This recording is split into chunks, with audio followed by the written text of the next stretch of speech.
جو طلبہ قرآن کریم مکمل حفظ کر چکے ہوتے ہیں ان کے یادداشت کے درمیان ایک مسابقہ اور مقابلہ ہے۔ یہ قرآن کریم کے معجزہ ہونے کی ایک قوی دلیل ہے کہ اللہ رب العزت کے اس کتاب کو نہ کوئی بندہ حرف بحرف یاد کر سکتا ہے بلکہ یاد کرنے کے بعد اس میں مسابقہ اور مقابلہ بھی کر سکتا ہے۔ اس کے علاوہ دنیا کی کوئی کتاب ایسی نہیں ہے کہ جس کے بارے میں چیلنج سے یہ کہا جا سکے کہ اس کو لفظ بلفظ یاد کرنا ممکن ہے، اور یاد کر بھی لیا تو اس میں مقابلہ اور مسابقہ کے لیے چیلنج نہیں کیا جا سکتا۔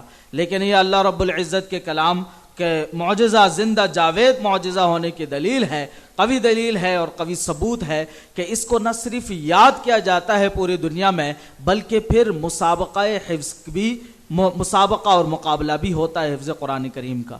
چنانچہ ہمارے ادارے میں بھی مسابقے کی ترتیب ہے، تو مسابقہ حفظ قرآن کریم یہ تقریباً 1.5-2 مہینے سے ہمارے یہاں چل رہا ہے، جس میں پہلے بنیادی طور پر 20 طلبہ شریک تھے، پھر اس کے بعد ان 20 طلبہ میں پہلا مقابلہ ہوا، اس میں سے 8 طلبہ کامیاب بلکہ 11 طالب علم کامیاب ہوئے، اور پھر ان 11 طلبہ کے درمیان دوبارہ مقابلہ ہوا اور اس میں سے پھر 8 طلبہ کامیاب ہوئے، اور ان 8 طلبہ میں سے 6 طلبہ جن کے نمبر سب سے زیادہ اوپر تھے ان کے درمیان آج فائنل مقابلہ ہے اور مسابقہ ہے۔ اور آج کے اس مسابقہ حفظ قرآن کریم میں جو طالب علم ان 6 میں سے اول دوم سوم پوزیشن حاصل کریں گے اور نمایاں نمبر حاصل کریں گے ان کو قیمتی انعامات سے بھی نوازا جائے گا۔ یہ تو صرف دنیاوی انعامات کی بات ہوگی، وہ اللہ رب العزت انہیں اپنے شان اجر عطا فرمائے۔ تو اس مسابقے کو میں آگے بڑھانے کے لیے مسابقے کے جو ممتحنین ہیں وہ اس وقت ہمارے ادارے سے باہر سے تشریف لائے ہیں، اور بالخصوص استاذ محترم حضرت مولانا قاری رشید احمد اعظمی صاحب دامت برکاتہم العالیہ جو اس مسابقے کے منصف اعلیٰ اور ممتحن اعلیٰ ہے، ان کا تعلق جامعہ دارالعلوم محمدیہ کورنگی سے ہے۔ حضرت کا اپنا ایک قرآن کریم کے حوالے سے ایک بہت بڑا کام ہے، قرآن کریم سے ایک شغف ہے، ایک لگاؤ ہے، تو یہ خصوصی طور پر پچھلے سال بھی انہوں نے سرپرستی کی ہماری، اور اس سال بھی جو ہے ہماری حوصلہ افزائی فرماتے ہوئے ہماری سرپرستی کے لیے اس وقت موجود ہیں، اور ان کے ساتھ ان کی ٹیم ہے حضرت قاری شفیع صاحب، حضرت قاری سہیل صاحب، یہ بھی پچھلے سال بھی ہمارے یہاں موجود ممتحن کے طور پر آئے تھے اور اس سال بھی انشاءاللہ منصفی کے فرائض انجام دیں گے۔ میں مسابقہ شروع کرنے سے پہلے استاذ محترم اور اس مسابقے کے منصف اعلیٰ حضرت قاری رشید احمد اعظمی صاحب جو دارالعلوم محمدیہ کورنگی کے ناظم اعلیٰ ہیں ان سے گزارش کروں گا کہ مسابقے کے قواعد ضوابط پر ذرا تفصیلی روشنی فرمائیں۔ بسم اللہ الرحمن الرحیم، نحمدہ ونصلی ونسلم علی رسولہ الکریم، اما بعد۔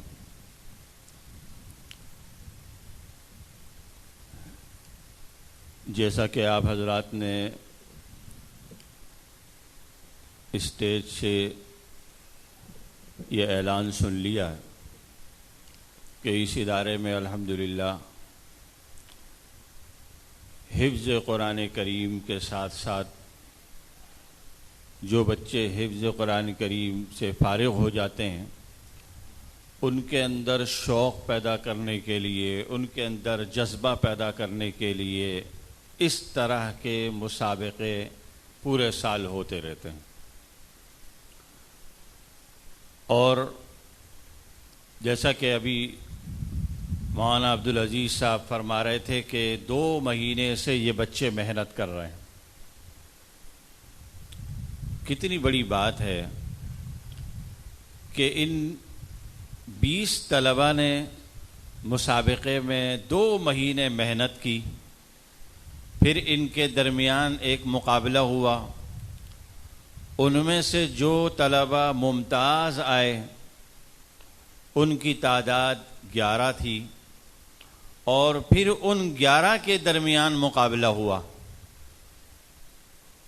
یعنی پہلے کوارٹر فائنل، پھر سیمی فائنل، اب فائنل، کہ اب فائنل مقابلے میں 6 طلبہ کامیاب ہوئے ان 11 میں سے، اور آج وہ 6 طلبہ اپنے فن کا مظاہرہ آپ حضرات کے سامنے کریں گے۔ اور آپ دیکھیے گا کہ یہ کتنے معصوم بچے ہیں کہ جو مسلسل 2 مہینے اس مسابقے کی تیاری میں لگے رہے. آج ہم دنیا کے مقابلوں کے لیے بڑا اہتمام کرتے ہیں، ہم بھی کرتے ہیں، ہمارے سرپرست بھی کرتے ہیں، ہماری حکومتیں بھی کرتی ہیں، لیکن قرآن کریم کے مسابقے اور مقابلے کے لیے کوئی توجہ دینے کے لیے تیار نہیں. نہ کہ توجہ تو دور کی بات ہے، وقت نکالنے کے لیے ہمارے لیے مشکل ہو جاتا ہے.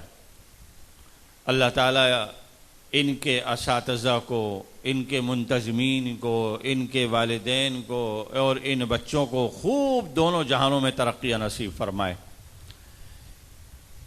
میرے نزدیک تو یہ 6 کے 6 طلبہ، ان کے درمیان اب مقابلہ نہیں ہونا چاہیے. ان 6 کے 6 کو انعام سے نوازنا چاہیے، کیونکہ 2 مقابلے 2 مسابقے اس سے پہلے ہو چکے ہیں. لیکن انتظامیہ کا انتظام ہے اور اس کا اپنا ایک نظم ہے، تو اب ان 6 طلبہ کے درمیان مسابقہ ہوگا اور ان میں سے جو پہلی، دوسری، تیسری پوزیشن حاصل کریں گے ان کو بھی انعام دیا جائے گا، اور باقی جو 3 رہ جائیں گے انشاءاللہ ان کو بھی انعامات سے نوازا جائے گا. مسابقے کے کچھ شرائط اور ضوابط ہیں، وہ حضرات سامعین بھی نوٹ فرما لیں، اور جو مسابقے کے شریک طلبہ ہیں وہ بھی بالخصوص وہ طلبہ اس کو نوٹ فرما لیں. مسابقے کی ترتیب یہ ہے کہ آپ کے سامنے ایک یہ ٹوکری رکھی ہوئی ہے اسٹیج پر، اس کے اندر 6 لفافے ہیں، اور ہر لفافے کے اندر 3 سوال تحریر ہیں. اس سوال کا تعلق نہ انتظامیہ سے ہے، نہ ان کے استادوں کو اس کا پتہ ہے، نہ ان بچوں کو پتہ ہے. ہر بچہ آئے گا اور اس میں سے ایک اپنا لفافہ اٹھائے گا، 6 میں سے کوئی بھی اٹھا لے، نہ اس پر کوئی نمبر لگا ہوا ہے، نہ اس پہ کوئی نام لکھا ہوا ہے، کچھ بھی نہیں ہے، صاف ستھرا خالی لفافہ ہے. اور وہ سوال لفافہ اٹھا کے یہاں اسٹیج پہ، یہاں منصف حضرات بیٹھے ہوئے ہیں، ان کو دے دیا جائے گا. اور اب اس کی قسمت میں جو سوال ہوگا وہ سوال اس بچے کو بتایا جائے گا، اور جیسے وہ سوال بتایا جائے گا اسی طریقے سے اس بچے کو پڑھنا شروع کرنا ہوگا. ہر پارے میں سے 10 سوال، ہر پارے میں سے 1 سوال، 30 پاروں میں سے 3 سوال. یہ بین الاقوامی مقابلے کا ایک طریقہ ہے جو الحمدللہ ہم نے یہاں پر اس کو رائج کیا. پچھلے سال بھی یہی تھا، سامعین نے اس کو بڑا سراہا اور بہت خوشی کا اظہار کیا. آج آپ بھی انشاءاللہ اس کو دیکھیے گا اور اس سے لطف اندوز ہوئیے گا. شرائط میں سب سے پہلی شرط یہ ہے کہ ہر مسابق سے 3 سوال کیے جائیں گے. ان سوالوں میں کل نمبر 100 ہوں گے، اور 100 نمبر کی ترتیب یہ ہوگی کہ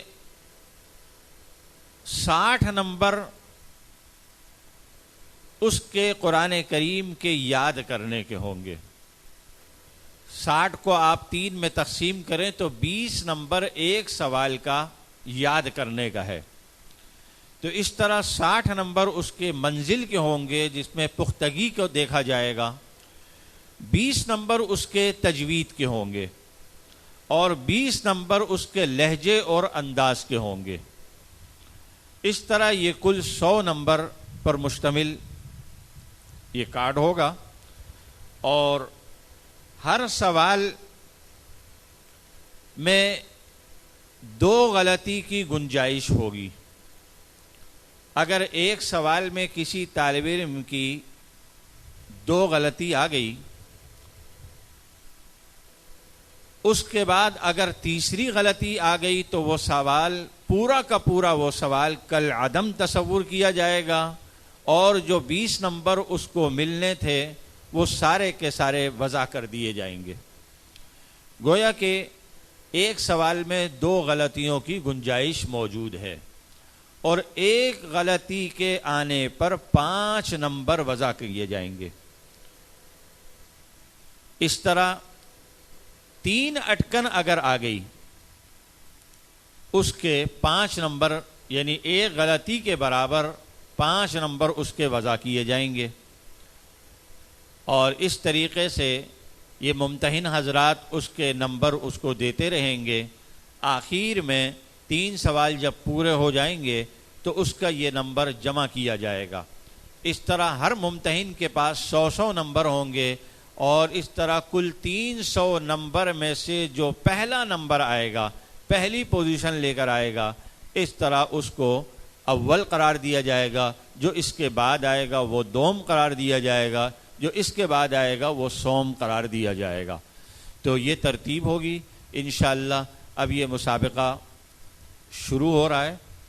انشاءاللہ اسٹیج سے پہلے شریک کا نام لیا جائے گا، وہ شریک آئے اور اس یہاں پر جو ایک ٹوکری رکھی ہوئی ہے اس کے اندر سے ایک لفافہ اپنا اٹھا کے وہ یہاں دے گا، اور اس کے بعد وہ مسابقہ کا شروع ہو جائے گا.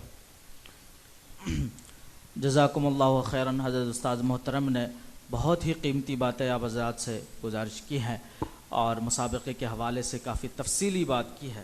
اب مزید کچھ بات کرنے کی ضرورت نہیں ہے. ہم اس مسابقہ حفظ قرآن کریم کے سب سے پہلے شریک زہیب بن شیری جان سے میں درخواست کروں گا کہ وہ آئیں اور اپنا لفافہ اٹھا کے منصف کو دیں، اور اپنی نشست پر آ کر اور جو بھی سوال ان سے کیا جائے ان کا جواب دیں. اچھا، مسابقہ قرآن کریم کے درمیان عموماً یہ محسوس کیا گیا، جیسے استاذ محترم بھی فرما رہے تھے کہ ہم اس کو کوئی اہمیت نہیں دیتے، تو میں تمام سامعین سے گزارش کروں گا کہ قرآن کریم کی تلاوت ہوگی، جیسے بھی ہو سامعین کی توجہ کی وجہ سے پڑھنے والے پر اثر پڑتا ہے، تو نہایت انہماک کے ساتھ، توجہ کے ساتھ، ثواب کی نیت سے بیٹھیں تو انشاءاللہ اس کے سننے پر بھی ہمیں اللہ رب العزت اجر سے نوازیں گے. کسی قسم کی بدمزگی نہ ہو اور بد انتظامی نہ ہو. جزاکم اللہ خیر. اعوذ باللہ من الشیطان الرجیم. بسم اللہ الرحمن الرحیم. پارہ نمبر 5 آیت نمبر 135. اعوذ باللہ من الشیطان الرجیم. بسم اللہ الرحمن الرحیم. یا ایہا الذین آمنوا کونوا قوامین بالقسط شہداء للہ ولو علی انفسکم. اعوذ باللہ من الشیطان الرجیم. بسم اللہ الرحمن الرحیم. یا ایہا الذین آمنوا کونوا قوامین بالقسط شہداء للہ ولو علی انفسکم او الوالدین والاقربین. یہ مد چھوڑ دیا آپ نے، وقف میں بھی مد ہے اس کی.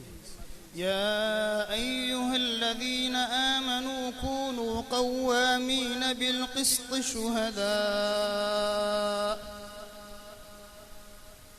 یا ایہا الذین آمنوا کونوا قوامین بالقسط شہداء للہ ولو علی انفسکم او الوالدین والاقربین بالمعروف حقا علی المتقین.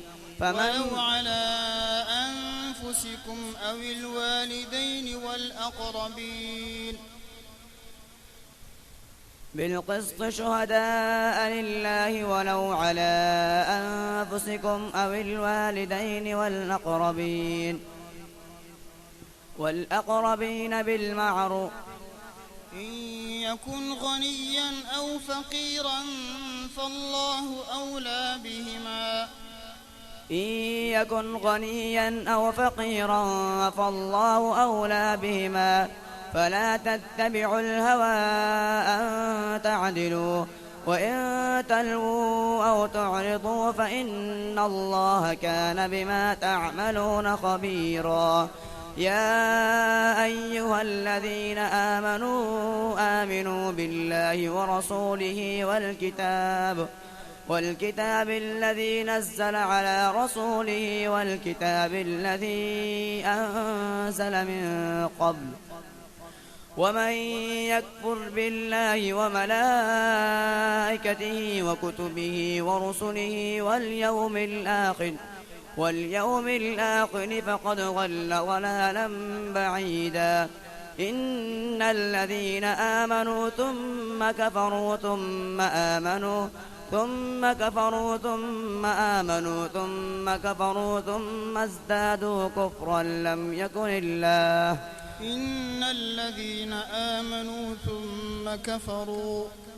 إن الذين آمنوا ثم كفروا ثم ازدادوا كفرا لم يكن الله ليغفر لهم ولا ليهديهم سبيلا بشر المنافقين بأن لهم عذابا أليما الذين يتخذون الكافرين أولياء من دون المؤمنين أيبتغون عندهم العزة فإن العزة لله جميعا पारा नंबर 15 आयत नंबर 98 أعوذ بالله من الشيطان الرجيم بسم الله الرحمن الرحيم ذلك جزاؤهم بأنهم كفروا بآياتنا وقالوا أإذا كنا عظاما أعوذ بالله من الشيطان الرجيم ذلك جزاؤهم بأنهم كفروا بآياتنا وقالوا أئذا كنا عظاما ورفاتا أئنا لمبعوثون خلقا جديدا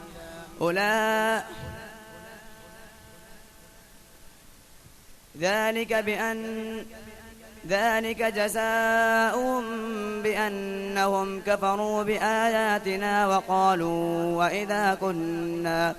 وقالوا أئذا كنا عظاما ورفاتا أئنا لمبعوثون خلقا جديدا أولم يروا أن الله الذي خلق السماوات والأرض قادر على أن يخلق مثلهم وجعل لهم أجلا لا ريب فيه فأبى الظالمون إلا كفورا قل لو أنتم تملكون خزائن رحمة ربي إذا لأمسكتم خشية الإنفاق وكان الإنسان قتورا ولقد آتينا موسى 9 آيات بينات فاسأل بني إسرائيل إذ جاءهم فقال له فرعون إني لأظنك يا موسى مسحورا पारा नंबर 25 आयत नंबर 12 أعوذ بالله من الشيطان الرجيم الله الذي سخر لكم البحر لتجري الفلك فيه بأمره ولتبتغوا من فضله ولعلكم تشكرون أعوذ بالله من الشيطان الرجيم الله الذي سخر لكم البحر لتجري الفلك فيه بأمره ولتبتغوا من فضله ولعلكم تشكرون وسخر لكم ما في السماوات وما في الأرض جميعا منه إن في ذلك لآيات لقوم يتفكرون قل للذين آمنوا يغفروا للذين لا يرجون أيام الله ليجزي قوما بما كانوا يكسبون من عمل صالحا فلنفسه ومن أساء فعليها ثم إلى ربكم ترجعون ولقد آتينا بني إسرائيل الكتاب والحكم والنبوة ورزقناهم من الطيبات وفضلناهم على العالمين جزاك الله. मुसाबक़े के दूसरे शरीक हैं मोहम्मद ज़ुबैर बिन कारी फैज़ुल्लाह।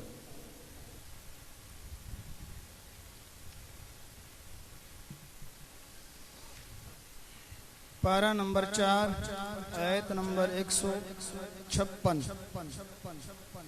अऊज़ु बिल्लाहि मिनश शैतानिर रजीम बिस्मिल्लाहिर रहमानिर रहीम या अय्युहल्लज़ीना आमनू ला तकूनू कल्लज़ीना कफ़रू वक़ालू लिइख़वानिहिम इज़ा ज़रबू फ़िल अर्ज़।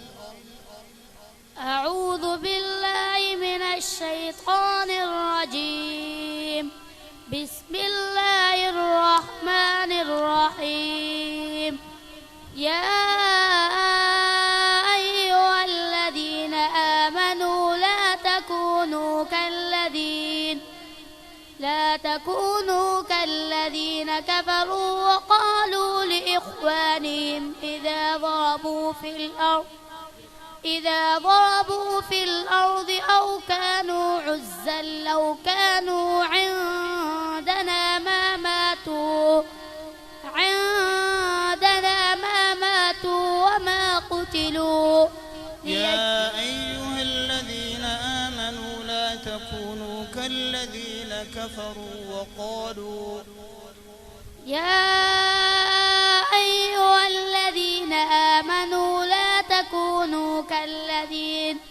لا تكونوا كالذين كفروا وقالوا لإخوانهم إذا ضربوا في الأرض أو كانوا عزا لو كانوا عندنا أو كانوا غزا لو كانوا غين عينين غزا لو كانوا عندنا ما ماتوا وما قتلوا ليجعل الله ذلك حسرة في قلوبهم والله يحيي ويميت والله بما تعملون بصير. ولئن قتلتم في سبيل الله أو متم لمغفرة من الله ورحمة خير مما يجمعون. ولئن متم أو قتلتم لإلى الله تحشرون. فبما رحمة من الله لنت لهم ولو كنت فظا غليظ القلب لانفضوا من حولك فاعف عنهم واستغفر لهم وشاورهم في الأمر فإذا عزمت فتوكل على الله إن الله يحب المتوكلين. पारा नंबर 14 आयत नंबर 101। अऊज़ु बिल्लाहि मिनश शैतानिर रजीम वइज़ा बद्दलना आयतन मकान आयतिन वल्लाहु अअलमु बिमा युनज़्ज़िलु क़ालू इन्नमा अंत मुफ्तर। أعوذ بالله من الشيطان الرجيم وإذا بدلنا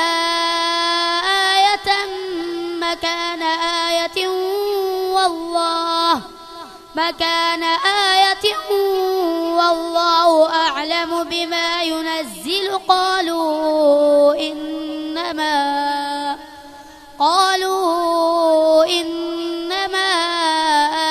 أنت مفتر بل أكثرهم لا يعلمون قل نزله روح القدس من ربك بالحق ليثبت الذين آمنوا وهدى وبشرى للمؤمنين ولقد نعلم أنهم يقولون قل نزله روح القدس من ربك بالحق قل نزله روح القدس من ربك بالحق ليثبت الذين آمنوا وهدى وبشرى للمحسنين وهدى وبشرى للمؤمنين وهدى وبشرى للمسلمين وهدى وبشرى للمسلمين ولقد نعلم أنهم يقولون إنما نعلمه بشر لسان الذي يلحدون إليه أعجمي وهذا لسان عربي مبين إن الذين لا يؤمنون بآيات الله لا يهديهم الله ولهم عذاب أليم إنما يفتري الكذب الذين لا يؤمنون بآيات الله وأولئك هم الكاذبون من كفر بالله من بعد إيمانه إلا من أكره وقلبه مطمئن بالإيمان ولكن من شرح بالكفر صدرا فعليهم غضب من الله ولهم عذاب عظيم पारा नंबर 24 आयत नंबर 57 أعوذ بالله من الشيطان الرجيم لخلق السماوات والأرض أكبر من خلق الناس ولكن أكثر الناس لا يعلمون أعوذ بالله من الشيطان الرجيم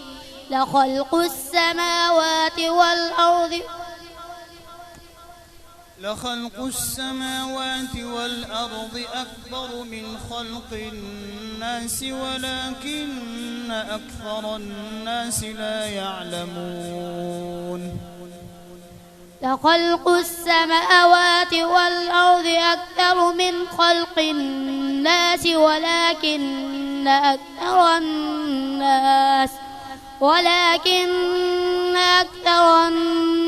لا يعلمون وما يستوي الأعمى والبصير والذين آمنوا وعملوا الصالحات ولا المسيء قليلا ما تتذكرون إن الساعة لآتية لا ريب فيها ولكن أكثر الناس لا يؤمنون وقال ربكم ادعوني أستجب لكم إن الذين يستكبرون عن عبادتي سيدخلون جهنم داخرين الله الذي جعل لكم الليل لتسكنوا فيه والنهار مبصرا إن الله لذو فضل فضل على الناس ولكن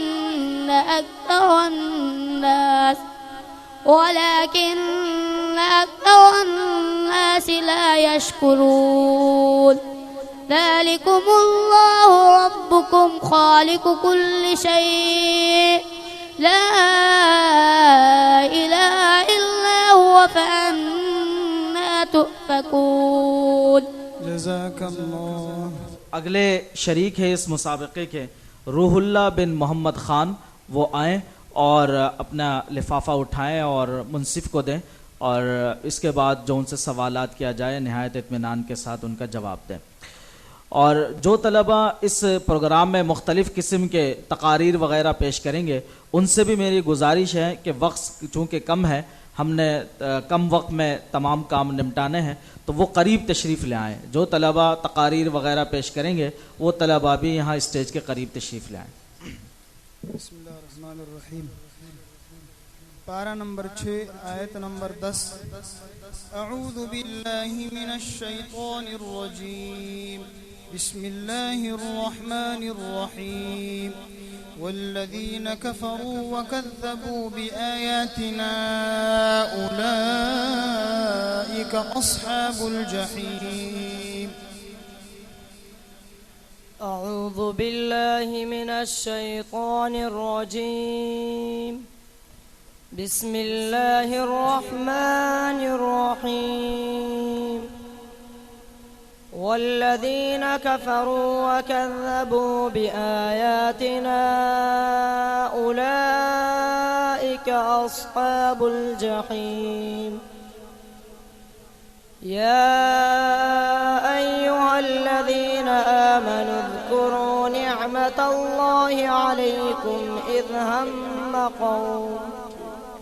إذ هم قوم أن يبسطوا إليكم أيديهم فكف أيديهم عنكم واتقوا الله وعلى الله فليتوكل المؤمنون. ولقد أخذ الله ميثاق بني إسرائيل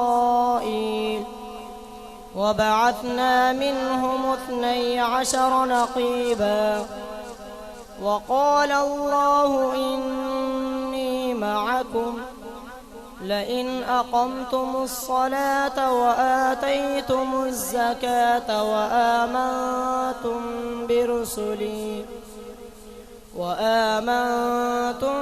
برسلي وعزرتموهم وأقرضتم الله قرضا حسنا لأكفرن عنكم سيئاتكم ولأدخلنكم جنات تجري من تحتها الأنهار فمن كفر بعد ذلك منكم فقد ضل سواء السبيل. فمن كفر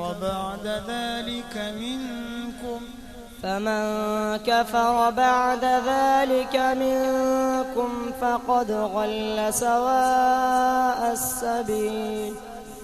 فبما نقضهم ميثاقهم لعناهم وجعلنا قلوبهم قاسية يحرفون الكلم عن مواضعه ونسوا حظا مما ذكروا به ولا تزال تطلع على خائنة منهم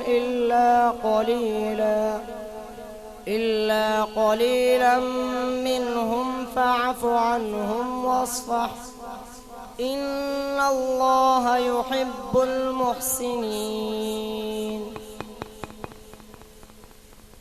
पारा नंबर 17 आयत नंबर 11। अऊज़ु बिल्लाहि मिनश शैतानिर रजीम। वकम क़समना मिन क़रयतिन कानत ज़ालिमतन वअंशअना बअदहा क़ौमन आख़रीन। أعوذ بالله من الشيطان الرجيم. وكم قصمنا من قرية كانت ظالمة وأنشأنا بعدها قوما آخرين فلما أحسوا بأسنا إذا هم منها يركضون. لا تركضوا وارجعوا إلى ما أترفتم فيه ومساكنكم لعلكم تسألون. قالوا يا ويلنا إنا كنا ظالمين. فما زالت تلك دعواهم حتى جعلناهم حصيدا خامدين. وما خلقنا السماء والأرض وما بينهما لاعبين. لو أردنا أن نتخذ لهوا لاتخذناه من لدنا إن كنا فاعلين. بل نقذف بالحق على الباطل فيدمغه فإذا هو زاهق ولكم الويل مما تصفون. وله من في السماوات والأرض ومن عنده لا يستكبرون عن عبادته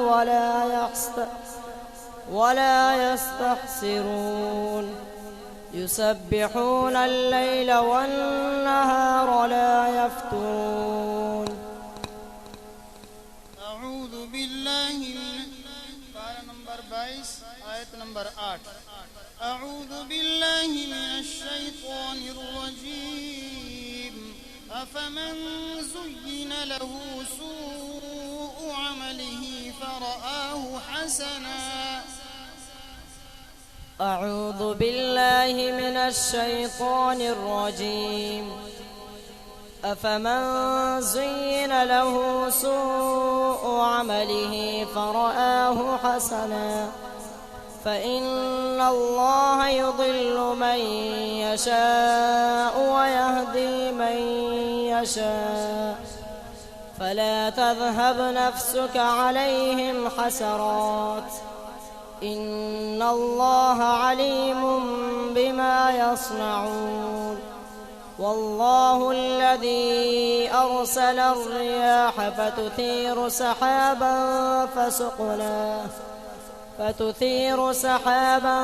فسقناه لبلد ميت فأحيينا به الأرض. والله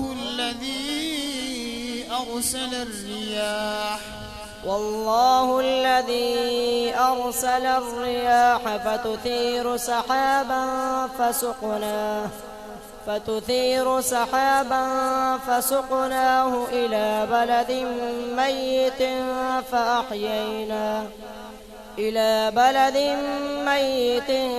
فأحيينا به الأرض بعد موتها كذلك النشور. من كان يريد العزة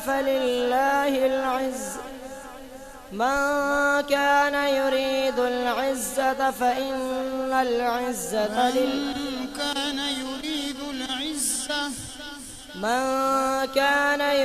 العزة فلله العزة جميعا إليه يصعد الكلم الطيب والعمل الصالح يرفعه والذين يمكرون السيئات لهم عذاب شديد بما نسوا يوم الحساب.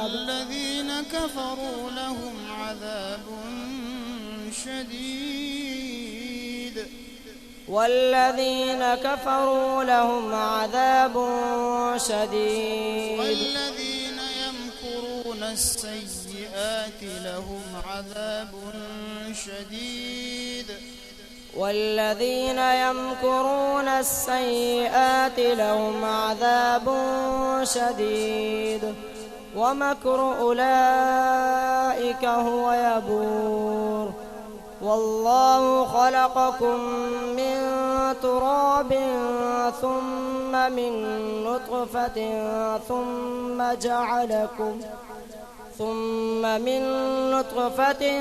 ثم جعلكم أزواجا وما تحمل من أنثى ولا تضع إلا بعلمه وما يعمر من معمر ولا ينقص من عمره إلا في كتاب إن ذلك على الله يسير. جزاك الله.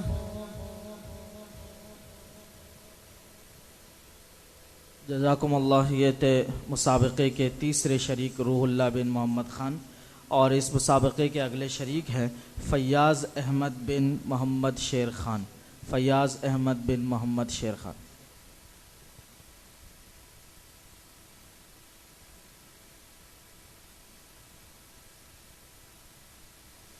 पारा नंबर 2 आयत नंबर 218।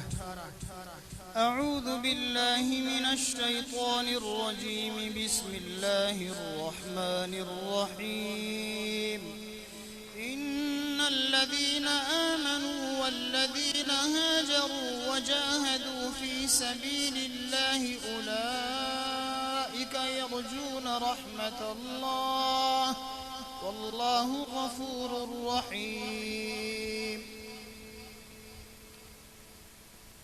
أعوذ بالله من الشيطان الرجيم بسم الله الرحمن الرحيم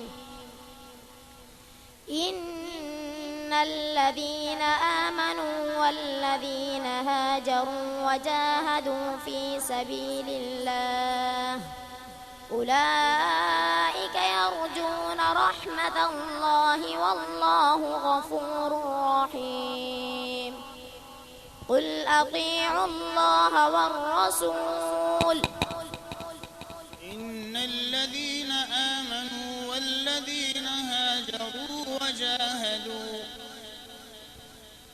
إن الذين آمنوا وهاجروا وجاهدوا في سبيل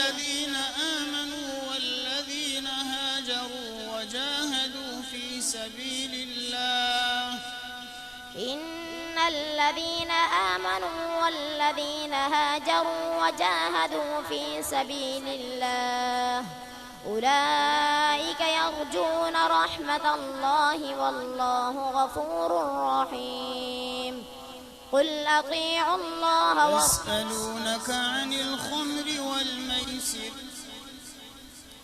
يسألونك عن الخمر والميسر قل فيهما إثم كبير ومنافع للناس وإثمهما أكبر من نفعهما ويسألونك ماذا ينفقون قل العفو كذلك يبين الله لكم الآيات لعلكم تتفكرون في الدنيا والآخرة ويسألونك عن اليتامى قل إصلاح لهم خير وإن تخالطوهم فإخوانكم والله يعلم المفسد من المصلح ولو شاء الله لأعنتكم إن الله عزيز حكيم ولا تنكحوا المشركات حتى يؤمنوا ولأمة مؤمنة خير من مشركة ولو أعجبتكم ولا تنكحوا المشركين حتى يؤمنوا ولعبد مؤمن خير من مشرك ولو أعجبكم أولئك يدعون إلى النار والله يدعو إلى الجنة والمغفرة بإذنه ويبين آياته للناس لعلهم يتذكرون.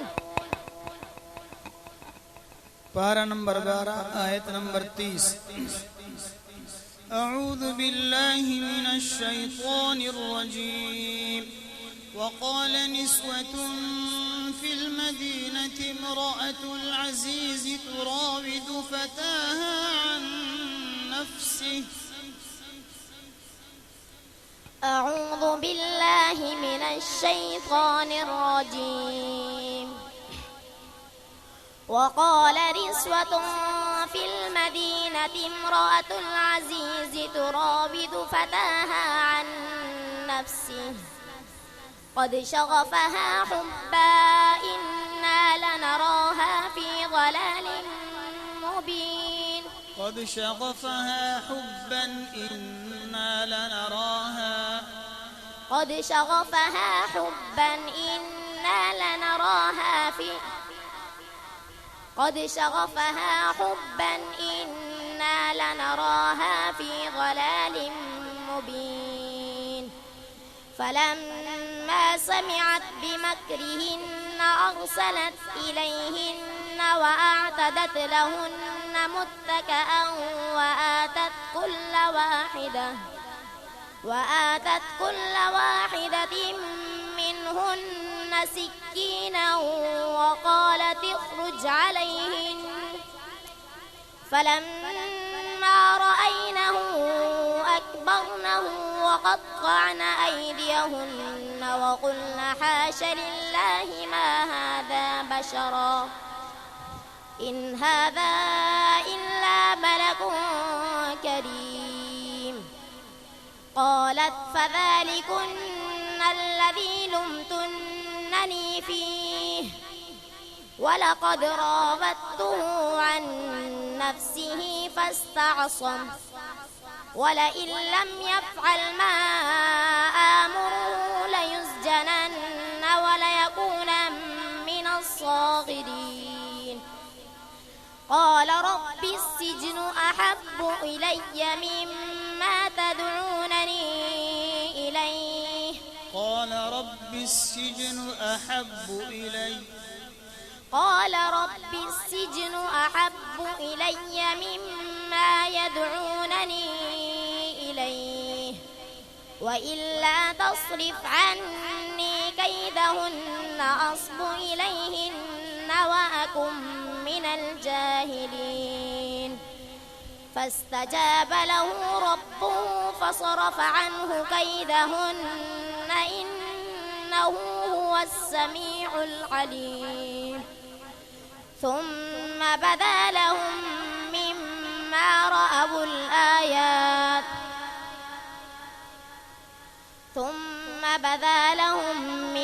بعد ما رأوا الآيات ليسجننه حتى حين. पारा नंबर 28 पारा नंबर 26 आयत नंबर 30। أعوذ بالله من الشيطان الرجيم يوم نقول لجهنم هل امتلأت وتقول هل من مزيد. أعوذ بالله من الشيطان الرجيم يوم نقول لجهنم هل امتلأت وتقول هل من مزيد وأزلفت الجنة للمتقين غير بعيد هذا ما توعدون لكل أواب حفيظ من خشي الرحمن بالغيب فجاء بقلب منيب. من خشي الرحمن بالغيب فجاء بقلب منيب. وجاء بقلب منيب من خشي الرحمن بالغيب وجاء بقلب منيب ادخلوها بسلام ذلك يوم الخلود لهم ما يشاءون فيها ولدينا مزيد وكم أهلكنا قبلهم من قرن هم أشد منهم بطشا فنقبوا في البلاد هل من محيص إن في ذلك لذكرى لمن كان له قلب أو ألقى السمع فهو شهيد إن في ذلك لذكرى إن في ذلك لذكرى لمن كان له قلب أو ألقى السمع وهو شهيد ولقد خلقنا السماوات والأرض وما بينهما في 6 أيام وما مسنا من لغوب فاصبر على ما يقولون وسبح بحمد ربك قبل طلوع الشمس وقبل الغروب ومن الليل فسبحه وأدبار السجود جزاك الله जज़ाकुमुल्लाहु खैरन। ये थे हमारे मुसाबक़े के चौथे शरीक फ़याज़ अहमद बिन मोहम्मद शेर ख़ान। इसके बाद इस मुसाबक़े के 5वें शरीक है अबू बकर बिन शाह फैसल।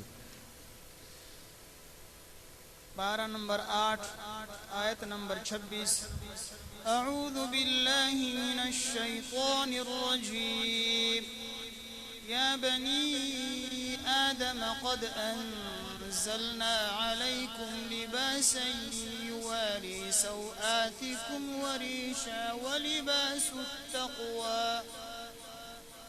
أعوذ بالله من الشيطان الرجيم بسم الله الرحمن الرحيم يا بني آدم قد أنزلنا عليكم لباسا يواري سوآتكم وريشا ولباس التقوى ذلك خير ذلك من آيات الله لعلهم يذكرون يا بني آدم لا يفتننكم الشيطان كما أخرج أبويكم من الجنة ينزع عنهما لباسهما ليريهما سوآتهما إنه يراكم هو وقبيله من حيث لا ترونهم إنا جعلنا الشياطين أولياء للذين لا يؤمنون وإذا فعلوا فاحشة قالوا وجدنا عليها آباءنا والله أمرنا بها قل إن الله لا يأمر بالفحشاء أتقولون على الله ما لا تعلمون قل أمر ربي بالقسط وأقيموا وجوهكم عند كل مسجد وادعوه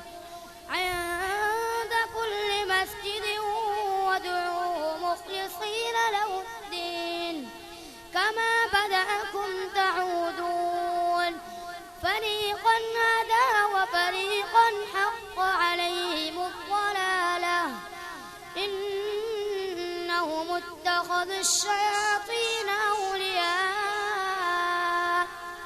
أولياء من دون الله ويحسبون أنهم مهتدون पारा नंबर 19 आयत नंबर 181। अऊज़ु बिल्लाहि मिनश शैतानिर रजीम औफुल कैल वला तकूनू मिनल मुखसिरीन। أعوذ بالله من الشيطان الرجيم أوفوا الكيل ولا تكونوا من المخسرين وزنوا بالقسطاس المستقيم ولا تبخسوا الناس أشياءهم ولا تعثوا في الأرض مفسدين قالوا إنما ولا تبخسوا الناس أشياءهم ولا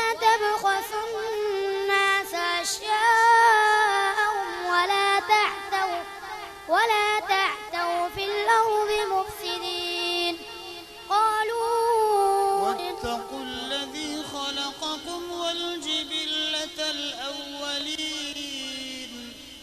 واتقوا الذي خلقكم والجبلة الأولين قالوا إنما أنت من المسحرين ما أنت إلا بشر مثلنا واتقوا الذي خلقكم والجبلة الأولين قالوا إنما أنت من المسحرين وما أنت إلا بشر مثلنا وإن نظنك لمن الكاذبين فأسقط علينا كسفا من السماء إن كنت من الصادقين قال ربي أعلم بما تعملون فكذبوه فأخذهم عذاب يوم الظلة إنه كان عذاب يوم عظيم إن في ذلك لآية وما كان أكثرهم مؤمنين وإن ربك لهو العزيز الرحيم। पारा नंबर 27 आयत नंबर 20। أعوذ بالله من الشيطان الرجيم اعلموا أنما الحياة الدنيا لعب ولهو وزينة أعوذ بالله من الشيطان الرجيم اعلموا أنما الحياة الدنيا لعب وله وزينة وتفاخر بينكم وتكاثر في الأموال والأولاد كمثل غيث أعجب الكفار نباته ثم يهيج فتراه مصفرا ثم يكون حطاما وفي الآخرة عذاب شديد ومغفرة من الله ورضوان وما الحياة الدنيا إلا متاع الغرور سابقوا إلى مغفرة من ربكم وجنة عرضها كعرض السماء والأرض أعدت للذين آمنوا بالله ورسله ذلك فضل الله يؤتيه من يشاء والله ذو الفضل العظيم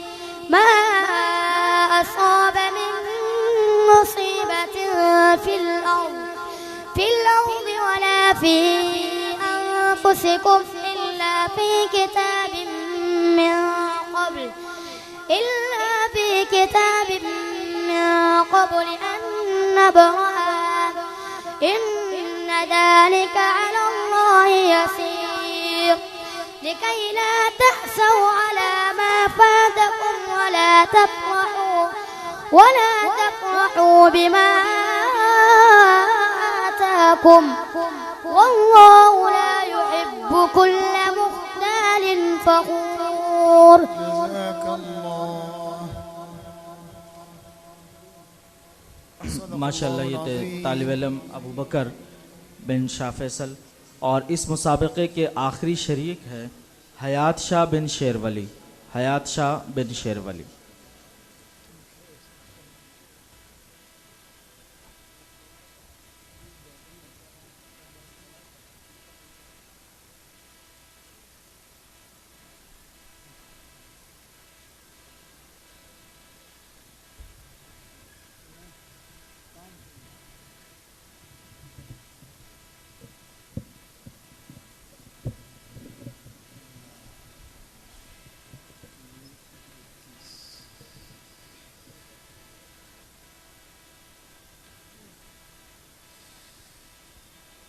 पारा नंबर 3 आयत नंबर 31 सूरह आल इमरान।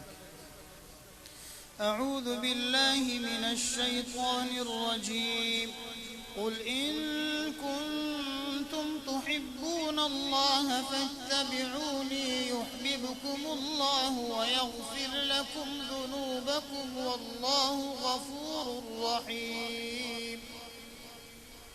أعوذ بالله من الشيطان الرجيم بسم الله الرحمن الرحيم قل إن كنتم تحبون الله فاتبعوني يحببكم الله ويغفر لكم ذنوبكم والله غفور رحيم قل أطيعوا الله والرسول فإن تولوا فإن الله لا يحب الكافرين إن الله اصطفى آدم ونوحا وآل إبراهيم وآل عمران على العالمين ذرية بعضها من بعض والله سميع عليم إذ قالت امرأة عمران رب إني نذرت لك ما في بطني محررا فتقبل مني إنك أنت السميع العليم فلما وضعتها قالت رب إني وضعتها أنثى والله أعلم بما وضعت وليس الذكر كالأنثى وإني سميتها مريم وإني أعيذها بك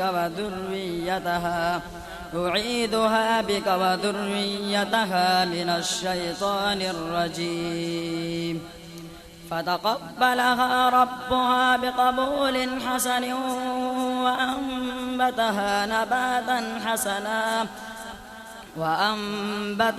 نباتا حسنا وكفلها زكريا كلما دخل عليها زكريا المحراب وجد عندها رزقا قال يا مريم أنى لك هذا قالت هو من عند الله إن الله يرزق من يشاء بغير حساب. पारा नंबर 13 आयत नंबर 105। अऊज़ु बिल्लाहि मिनश शैतानिर रजीम वकअय्यिन मिन आयतिन फिस समावाति वल अर्ज़ि यमर्रूना अलैहा वहुम अन्हा मुअरिज़ून। अऊज़ु बिल्लाहि मिनश शैतानिर रजीम وكأي من آية في السماوات والأرض يمرون عليها وهم عنها معرضون وما يؤمن أكثرهم بالله إلا وهم مشركون أفأمنوا أن تأتيهم غاشية من عذاب الله أو تأتيهم الساعة بغتة وهم لا يشعرون قل هذه سبيلي أدعو إلى الله على بصيرة أنا ومن اتبعني وسبحان الله وما أنا من المشركين وما أرسلنا من قبلك إلا رجالا نوحي إليهم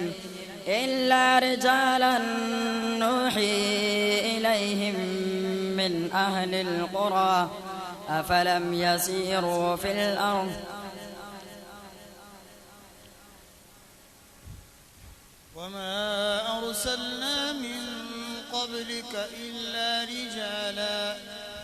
وما أرسلنا من قبلك إلا رجالا نوحي إليهم من أهل القرى أفلم يسيروا ولدار الآخرة يسيروا في الأرض فينظروا كيف كان عاقبة الذين من قبلهم أفلم يسيروا في الأرض فينظروا كيف كان عاقبة الذين من قبلهم ولدار الآخرة خير للذين اتقوا أفلا تعقلون حتى إذا استيأس الرسل وظنوا أنهم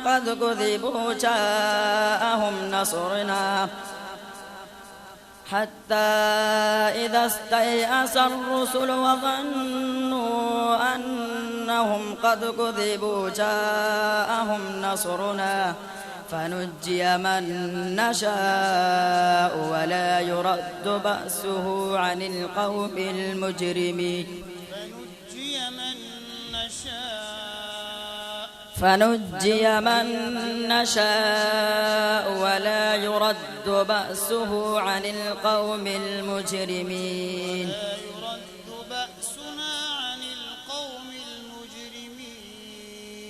لا يرد بأسنا عن القوم المجرمين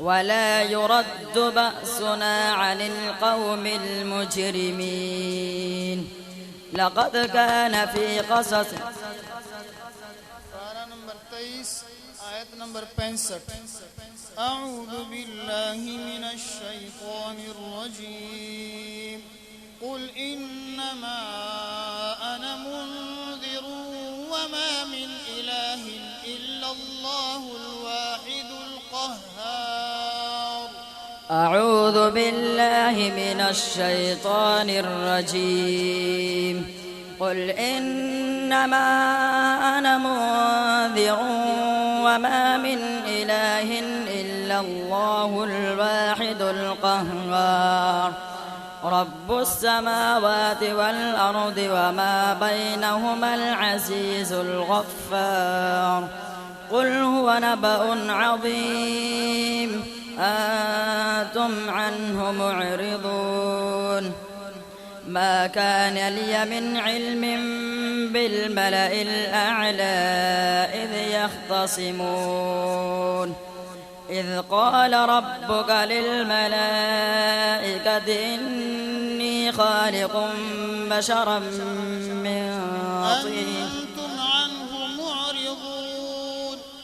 أنتم عنه معرضون ما كان لي من علم بالملأ الأعلى إذ يختصمون وإذ قال إن يوحى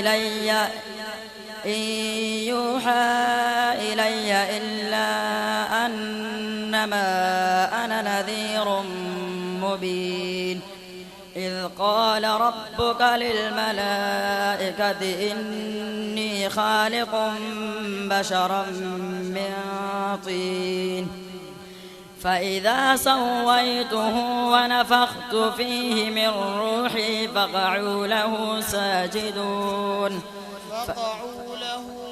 فقعوا له ساجدين فسجد الملائكة كلهم أجمعون إلا إبليس أبى واستكبر وكان من الكافرين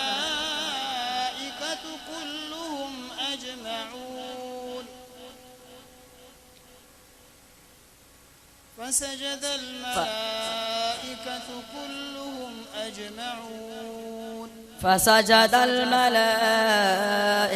كلهم أجمعون إلا إبليس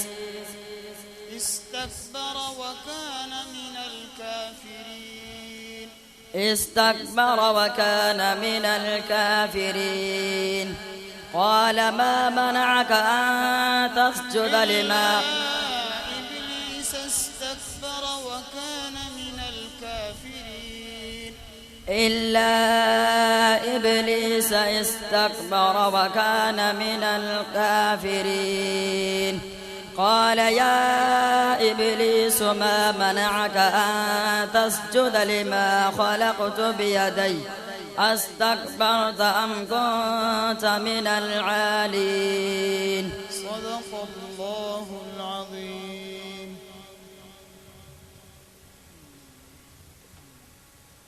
माशाअल्लाह ये थे तालिब इल्म हयात शाह बिन शेरवली और इस मुसाबक़ा हिफ्ज़ कुरान करीम का आखिरी शरीक।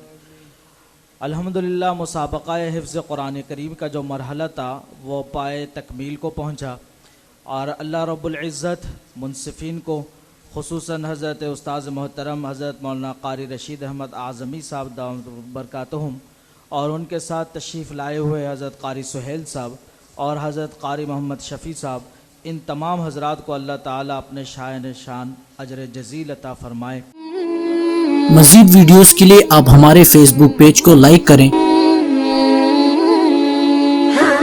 और साथ ही हमारे यूट्यूब चैनल को भी सब्सक्राइब करें ताकि किसी भी नागहानी की सूरत में आपको हमारी वीडियोस बर वक्त मिल सके।